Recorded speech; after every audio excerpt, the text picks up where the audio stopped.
Aujourd'hui, je vais parler d'un film, dans lequel les forces américaines capturent une jeune fille vietnamienne pour leur propre amusement et lui font subir des choses horribles. Le film traite des actions des forces américaines pendant la guerre du Vietnam. Il est basé sur des événements réels qui ont eu lieu en 1966.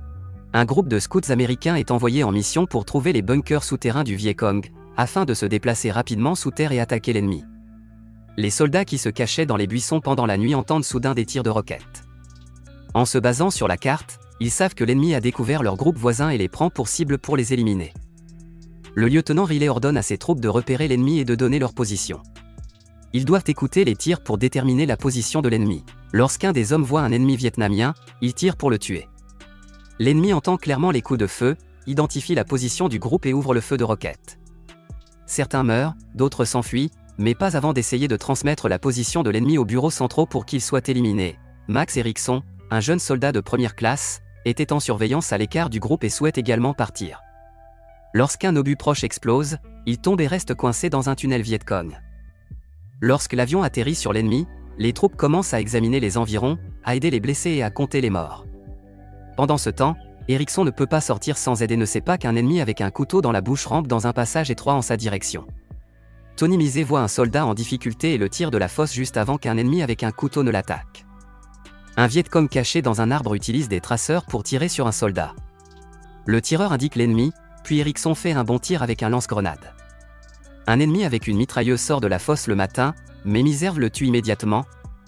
Un groupe de soldats américains qui étaient encore en vie est retourné dans une ville voisine qui avait été leur foyer temporaire.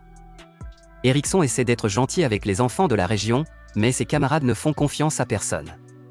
Il considère chaque Vietnamien, qu'il soit enfant, femme ou vieillard, comme un potentiel ennemi. Pour rester humain, le soldat Erickson continue d'être amical avec les habitants et refuse de refuser de l'aide. Peu après, les sergents Brony et Miserve disent à leurs subordonnés qu'ils doivent toujours faire ce que leurs supérieurs leur disent. Ils seront bientôt démobilisés, donc il vaut mieux suivre leur exemple et faire ce qu'on leur dit sans poser de questions. À ce moment précis, les Viet Cong, qui se cachaient dans les bois en se faisant passer pour des espions parmi les habitants locaux, ouvrent le feu sur les troupes américaines, tuant H. Brown. Dans une bataille inégale, un groupe de scouts réussit à repousser l'ennemi, le faisant fuir.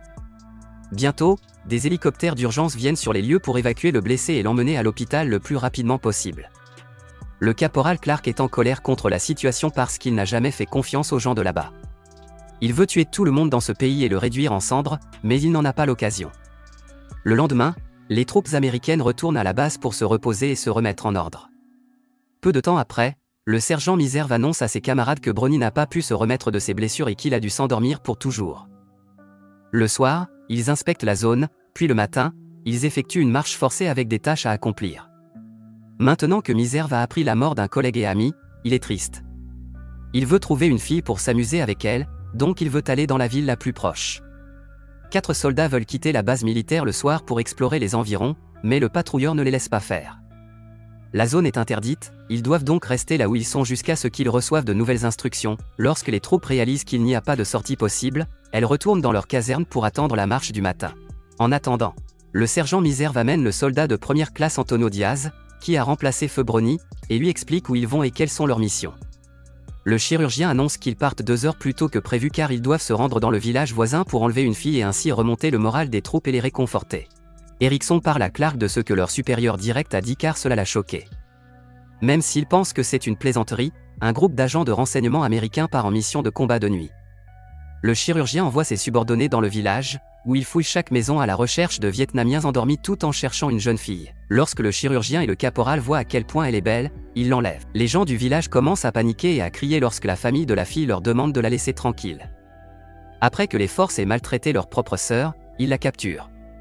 Erickson est stupéfait par ce qui se passe et ne peut pas croire ce qu'il voit car il ne pensait pas que ses collègues étaient capables de commettre un crime de guerre. Après avoir pris en otage une jeune fille du village pour s'amuser et se réconforter, les troupes continuent leur chemin selon leurs ordres. Erickson dit au chirurgien qu'ils ont fait quelque chose de mal, mais Miserve n'écoute pas. Il envoie le soldat en surveillance même s'il se sent mal à l'aise à ce sujet. Le soldat Hatcher et le caporal Clark ne trouvent pas cela mal, contrairement à Erickson, car ils ont besoin de s'amuser et de se détendre. Quelques heures plus tard, le groupe s'arrête pour s'amuser avec une jolie Vietnamienne. Clark prévoit de profiter de la jeune fille attachée en premier, mais Hatcher, qui remarque que les arbres bougent, le distrait. Il tire car il pense que quelqu'un se cache là-bas, mais il s'avère que c'est un animal perdu. Erickson essaie de parler de nouveau au chirurgien pour comprendre pourquoi ils font ça et pourquoi ils continuent de retenir la fille en otage. Miserve prétend qu'elle est vietnamienne. Ce qui n'est pas vrai. D'après la façon dont le chirurgien parle, il est clair qu'il joue avec les mots et est prêt à qualifier de traître quiconque n'obéit pas à ses ordres. Miserve serait même prêt à utiliser des armes s'il considère Erickson comme un traître et ses remords persistent. Se rendant compte que l'ennemi pourrait entendre les coups de feu, le groupe continue d'avancer et remet à plus tard son divertissement avec la fille. Quelques heures plus tard, le groupe trouve une maison en bois vide au fond des bois. Miserve nettoie la maison pendant que Clark, Hatcher et Miserve examinent la région, tandis que Diaz et Erickson montent la garde. Diaz, parce qu'il ne voulait pas utiliser la jeune fille contre son gré, s'avère être un gars normal. Lorsque les troupes réalisent qu'elles ressentent toutes la même chose face à la situation, elles décident de se soutenir mutuellement pour ne pas se laisser contraindre à faire quelque chose de mal. Erickson la motive, gagne sa confiance et prend soin de ses cicatrices en lui montrant de l'attention et de la sollicitude. Peu après, le groupe se retrouve près de la maison et le chirurgien propose de questionner le suspect avec passion. Il attache les mains de la fille et dit aux hommes où l'emmener. Erickson continue de refuser, ce qui entraîne une dispute au sein du groupe. Erickson est le seul à ne pas vouloir s'amuser avec une fille du village. Ce qui amène le chirurgien à le considérer comme un traître. Erickson regarde Dia et espère qu'il l'aidera, mais au dernier moment, Dia recule et se prépare à se joindre aux autres. Clark met le soldat en surveillance car il sait qu'il ne fera que les gêner. Pendant ce temps, Miserve prévoit de profiter du fait que la jeune fille vietnamienne est attachée et est la première à entrer dans la maison délabrée. Il monte sur la table et lui arrache ses vêtements pour les lui prendre. Quand Erickson entend les pleurs, les gémissements et les cris de la pauvre fille, il n'arrive pas à croire qu'il sert avec de tels individus ignobles. Miserve la maltraite jusqu'à ce qu'il fasse sombre, puis il décide de l'ordre dans lequel les autres coucheront avec elle. Il l'envoie ensuite aux autres, et lorsqu'elle arrive, ils abusent d'elle. Erickson ne peut pas empêcher cela de se produire, mais il est le seul à ne pas renoncer à ses valeurs et à son humanité. Le lendemain matin, le groupe laisse Clark surveiller la fille pendant qu'ils sortent pour vérifier ce qui se passe. Il repère un groupe de Vietnamiens armés déplaçant des obus à proximité. Après avoir informé le quartier général de leur position, il continue d'observer et se prépare pour la mission. 2 soldats se rendent à la maison pour prendre des bombes fumigènes et davantage de provisions. Clark ne veut pas rester avec la fille, alors quand tout le monde part, il dit à Erickson de le remplacer. Le gentil gars commence par délier la jeune fille, puis il la laisse manger et boire de l'eau. Lorsque le chirurgien voit que Clark est retourné à son poste, il lui dit de revenir car Erickson peut faire des choses stupides. Puisque le gars a choisi de laisser la fille partir, Miserve a raison. Erickson ne veut pas la laisser seule, alors il essaie de l'emmener avec lui, même s'il risque de l'abandonner. Avant que le couple ne puisse s'échapper, Clark les retrouve et les force à rejoindre le groupe. Pendant qu'il continue de surveiller, le docteur s'inquiète car la fille tousse et il dit à Erickson de la tuer. Dia prend le couteau du soldat car il n'est pas prêt à exécuter un ordre illégal. Erickson tire en l'air pour essayer d'aider la fille. Cela attire l'attention des Vietcong sur lui. Quand l'ennemi voit les éclaireurs américains, une bataille éclate. Les soldats laissent Erickson sur place et partent en train. Ils ont vu l'avion et savent que l'aide arrive bientôt, alors ils doivent se déplacer rapidement et tenir bon pendant quelques minutes. Clark décide de s'occuper de la fille et la poignarde au ventre. Owen est toujours en vie, ce qui le surprend. Lorsqu'Erickson voit à quel point les choses deviennent horribles, il essaie d'empêcher ses amis de faire du mal, mais le chirurgien lui dit de tuer la fille. Par peur de comparaître devant une cour martiale, il la tue par balle. Le groupe s'enfuit, laissant Erickson sur les rails. Un soldat en surveillance voit les Alliés bombarder l'ennemi depuis les airs et découvre le corps d'une fille gravement mutilée. Erickson se réveille plus tard dans un hôpital militaire. Il rencontre Rowan et lui raconte tout ce qui s'est passé pendant la mission de combat. Le crime choque son ami, qui suggère d'appeler le lieutenant Riley. Erickson parle de la fille avec le chef après leur rencontre, mais l'homme semble ne pas s'en soucier. Il leur dit d'oublier ce qui s'est passé sur le champ de bataille et décide de dissoudre le groupe de scouts en les affectant à différentes unités de combat. Peu après, Erickson revoit Rowan et lui exprime sa colère envers l'officier et ce qu'il a fait. Sherry, un nouveau soldat, ne cesse de les interrompre, donc les autres troupes doivent l'éloigner. Une minute plus tard, il y a une forte explosion. Il s'avère que Sherry est mort en marchant sur une mine. Erickson décide de ne rien dire à personne à propos du crime contre la fille vietnamienne du village car il se sent mal à l'aise par rapport à ce qui s'est passé. Après avoir parlé avec le capitaine Hill, il apprend que tous les responsables sont au courant mais ne font rien. De plus, le capitaine est convaincu que la cour ne punira pas les coupables et les laissera partir libres. Il dit à Erickson que ses collègues voudront se venger de lui et qu'ils s'en prendront d'abord à sa femme et à sa fille.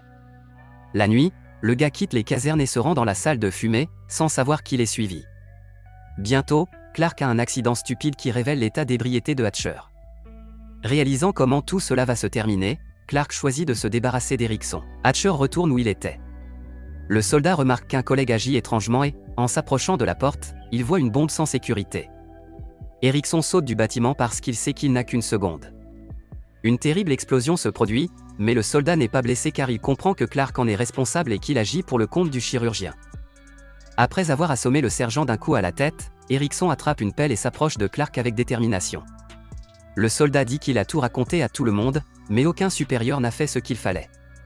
Ses collègues n'ont rien à craindre car ils n'auront pas de problème pour ce qu'ils ont fait. Après cela, Erickson se rend au bar le plus proche pour se saouler et, pendant quelques instants du moins, oublier ce que ses collègues ont traversé. Il rencontre le capitaine Kirk après avoir trop bu.